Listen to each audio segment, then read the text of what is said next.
The finance minister has said that the retail inflation target of 4% for setting interest rates is up for review, as the government is readying to give a new 5-year mandate to the Monetary Policy Committee. There are expectations of retaining the existing target of 4% with a band of 2 to 6%. There are some who are advising a change in the benchmark itself from existing CPI or the consumer price index to core inflation, which excludes food and fuel prices. Even WPI, which is a wholesale price index, is being suggested as a new benchmark. But the big question is, are we missing the woods for the trees by focusing only on inflation target and the benchmark? Let's look at the 5 critical factors which also needs equal attention. First, there are question marks on the RBI's inflation forecasting model. The experience of the last 3 years indicates that the RBI is behind the curve in predicting the inflation trajectory. An accurate estimation of inflation is very important for fixing the interest rates. Take for example, in the last 1.5 years, the RBI has underestimated the retail inflation. Partly, the COVID contributed to supply side shocks, but the inflation projected by RBI for 2018 and 19 also suggests that the central bank was overestimating inflation. While there are challenges because of food price volatility, international crude oil prices and exchange rate, the RBI's inflation model also needs a relook. With digitization, data analytics and e-commerce, there are new data points available to factor in the inflation forecasting model. The second most important factor is the RBI's overall liquidity framework. The central bank has been taking a number of liquidity measures which are outside the MPC, which actually dilutes the mandate of the 5-member committee.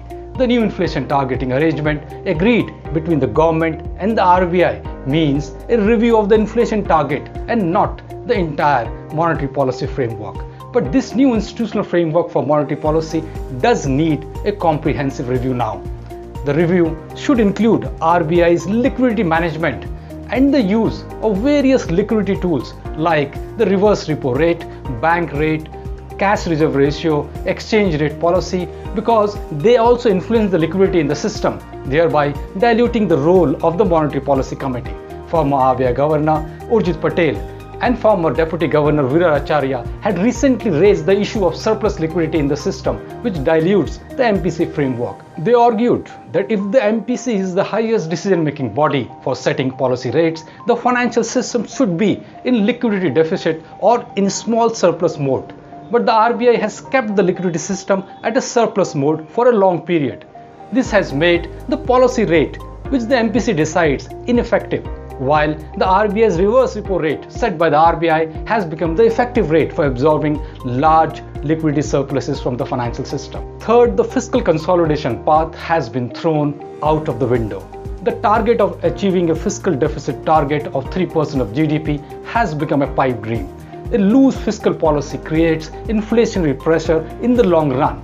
The past 10-year track record of fiscal consolidation is not very encouraging.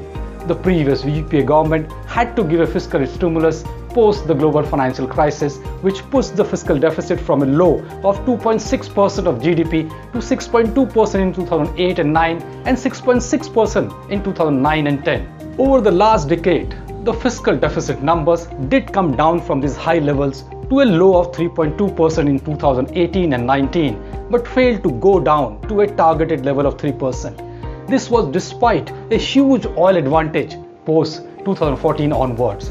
Post-pandemic, there is yet another excuse for not meeting the target of 3%. The new fiscal consolidation path released in the Union Budget for FY22 has a 5-year target of achieving 4.5% by FY26.